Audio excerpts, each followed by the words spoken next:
Hey Pauline, it is October, I do believe 18th today, or day 137 of the project, and I am done my midterms, which means I am finally not a zombie anymore, and I've actually had a nap this afternoon, which is why I'm making this video so late. But I'm going to talk about the Fae today. Fae, or fairies, or gremlins, I suppose they have a million names for them.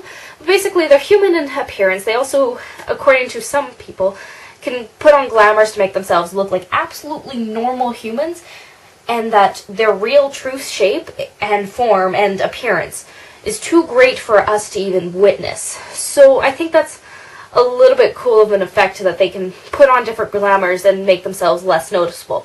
Like, for instance, one of the most dangerous gremlins, let's say, in the world could appear as this really old, pot-bellied, kind of old man. Not exactly life-threatening, but super dangerous in his true shape. Faes and gremlins and fairies and all that, they have multiple different shapes and multiple different things, so it's impossible for me to go over all of them today. I'm just going to name a few, such as there's the Iron Fae, there's the Wood Fae, all the elemental Faes. We'll just sum it up there. And I'm also going to say about the Great Faes. Great Faes are the ones who control, supposedly, the Fae world. And to do so, they must have immense power. They must be able to decipher. They're usually a couple centuries old, and they're usually just able to decipher what is right and wrong. They are also known as the executioners of the Fae world, according to some. I'll realize that this is all according to some. Basically, the Great Faes have to have enough courage and enough strength to be able to be like, no, what you did is wrong. You are no longer in this world.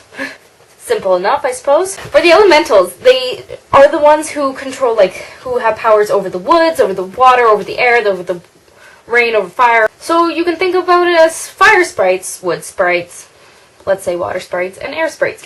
These are generally things that aren't seen a lot and are usually fairly small in size, and they're usually known to help rebuild the wooden population, or help rehabilitate trees into being. That's what they're thought of being. Now, some of them are known as sylphs or gnomes or anything like that.